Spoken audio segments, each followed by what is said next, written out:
I usually like to start off my weekends with a new book so that I can talk to you about it from beginning to end, but this weekend I'm not going to do that because I'm in the middle of a book right now. I fully anticipate starting another book tomorrow just because I only have 6.5 hours left in the book that I'm currently reading, and it's entirely possible that I will read all of that today.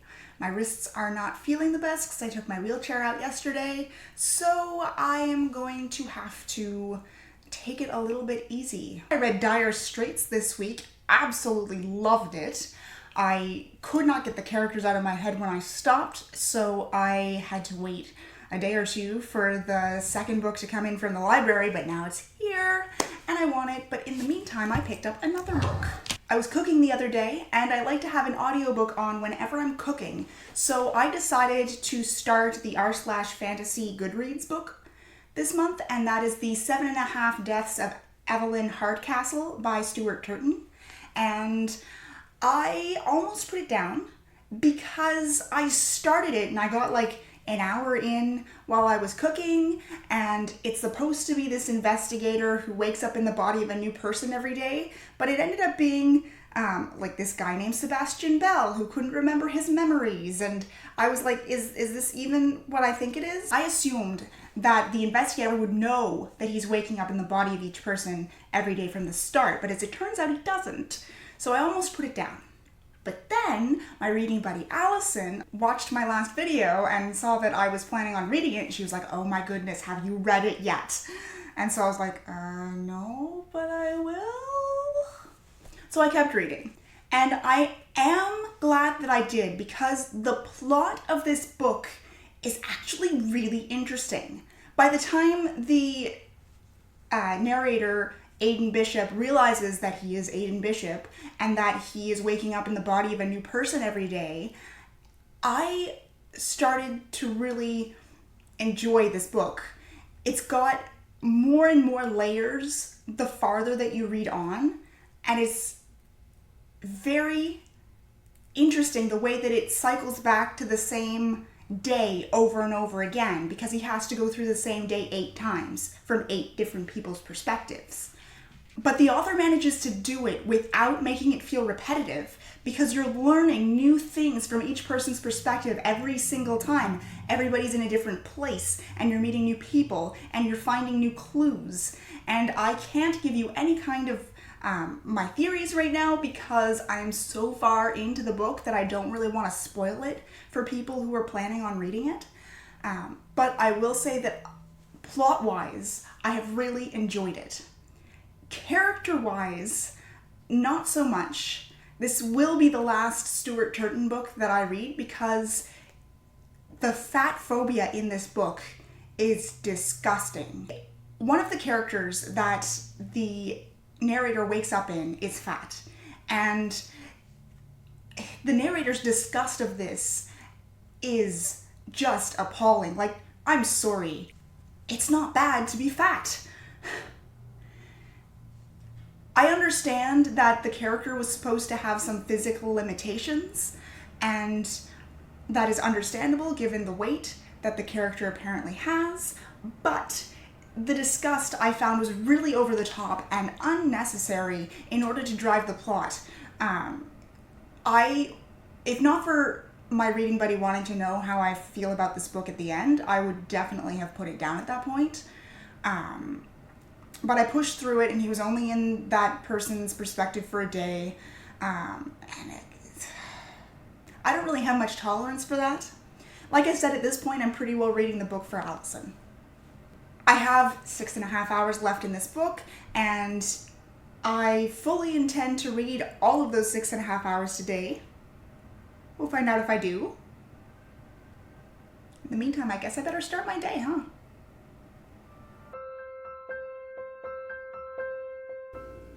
Well, it is 11:15 and I just finished the 7.5 Deaths of Evelyn Hardcastle. And I did not see any of that coming.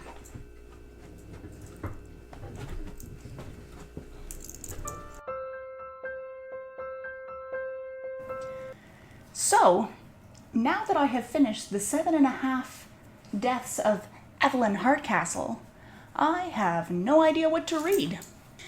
That had a very specific flavor, and I find that sometimes whenever I finish a book that has a certain vibe, I find myself looking for similar vibes. Something super twisty with a mystery is not really on my to-read list except for The Lies of Loch Lamora. I do want to read that, but I also have terrible wrists today. So we're gonna go with an audiobook. I have 4 options. I have them on this handy card. The first one is the HEA read for r/fantasy, and that is Burning Bright by Melissa McShane. It is set in the Regency era with magic. I like the Regency era. That's a bonus. I like fantasy elements. That's a bonus. But historical has a specific vibe, and I'm not sure that I'm in the mood for a historical right now. The next option is Lush Money by Angelina M. Lopez. This is a book that I've heard so much about. I've heard so many good things, and I definitely want to read it this month. Obviously, have it checked out from the library. But I'm not sure that I'm in the mood for a contemporary romance. That's also the problem with the next book on my list, which is Get a Life, Chloe Brown by Talia Hibbert. I've been waiting for this book all year. And it features a heroine with a chronic illness. I know the author also has a chronic illness. I've got a chronic illness. So I definitely wanted to read it, and it just came in last night, and I'm so excited. But it's also contemporary. Am I in the mood for a contemporary? I might try this one. This one has a strong contender. And then the last one on my list is the one that I downloaded the other day, and it is New Order, which is the second in the Bo Blackman series. I read the first this past week, and I loved it so much. It's vampires and some mystery elements and a lot of interesting world building and fantasy elements to it. Set in London. I really enjoyed it, and I couldn't stop thinking about the characters, and then I read the 7.5 Deaths of Evelyn Hardcastle, and the characters are kind of out of my head right now. But I liked it so much, this might be the top contender. I'm gonna have to let you know later on in the day, because right now I am not reading. Right now, I am going to dictate. That's right, I started a new book yesterday. I regret nothing. More on that in this week's NaNoWriMo vlog. Choosing a book to read has been a really tough choice. It has taken me literally all day to choose. It's now almost 5 o'clock at night. I've done all of my chores, I've done some dictating, I have listened to a chapter from each of my 2 top contenders. The first one I listened to because I have been so excited for it all year was the prologue of Get a Life, Chloe Brown by Talia Hibbert. I found it really entertaining. I absolutely love and connected to the main character right away. Obviously, her chronic illness is not the same as my chronic illness, but I can totally relate. Add to that the fact that Talia's writing is really fresh and funny, and I definitely want to read on with this book. But to be fair, I decided to listen to the first chapter of New Order, which is the one that I downloaded the other day, the sequel to Dire Straits. And almost immediately when I started listening to it, it was just like getting to know an old friend again, and I am gonna read that one. So let me tell you a little bit about Dire Straits.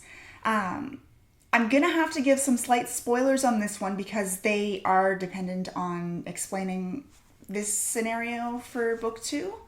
But in book 1, Bo Blackman is a private investigator who gets into a bit of a pickle whenever she is given this assignment to give some papers to appear in court to a demon who is breaking the law. And when she gets there, he's tied up, beaten, he's wearing her handcuffs, and she's basically been framed for his would-be murder. Instead, she ends up saving his life, and as she's trying to investigate what happened, her entire PI firm ends up getting murdered, and all signs are pointing to a vampire.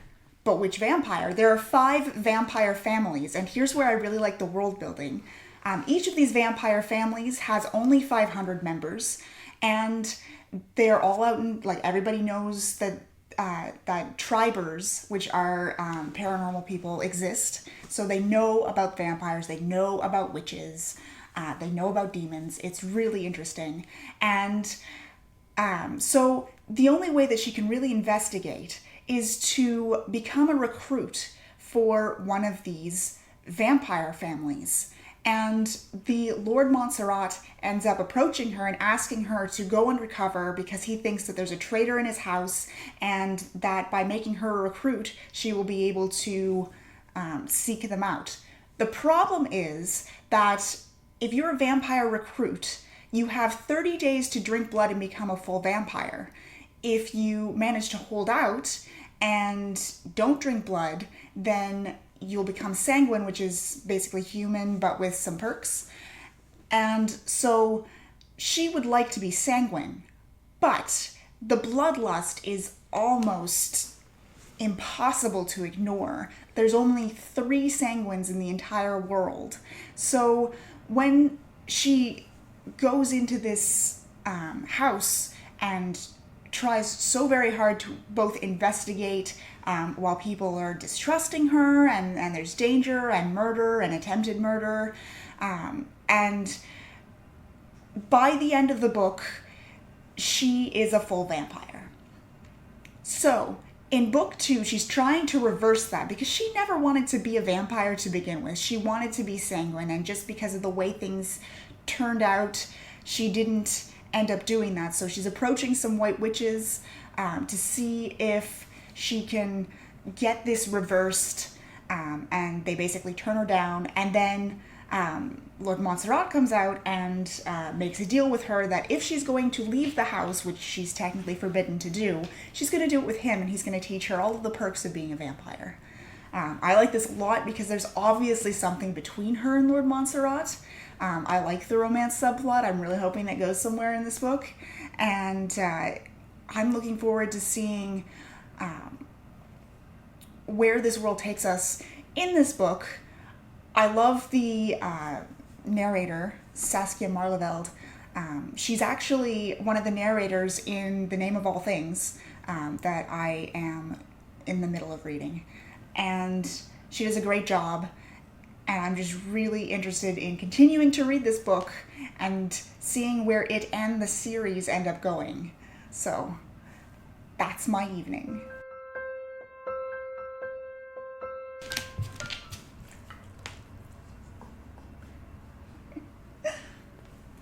So I meant to update you last night about how I was doing on New Order. I also meant to finish the book, and neither of those things happened. I have 2 hours left to go in this audiobook. I am enjoying it so much. I love that Bo is such a strong character, and I love Montserrat. I mean, there's clearly something between them. Now she's left the Montserrat house. She found a loophole, so she's still a vampire, but she doesn't have to be under his thumb, which I think makes a little bit more equality between them. It's also setting up the series where she's going to be in a different position as a liaison between vampires and humans. I love the mystery elements. I'm still not sure exactly what happened to the character who was kidnapped in this book. I am looking forward to seeing the way that plays out, and I like the suspects that she's bringing in. They're really interesting sort of people, and a lot of interesting things happening in this book.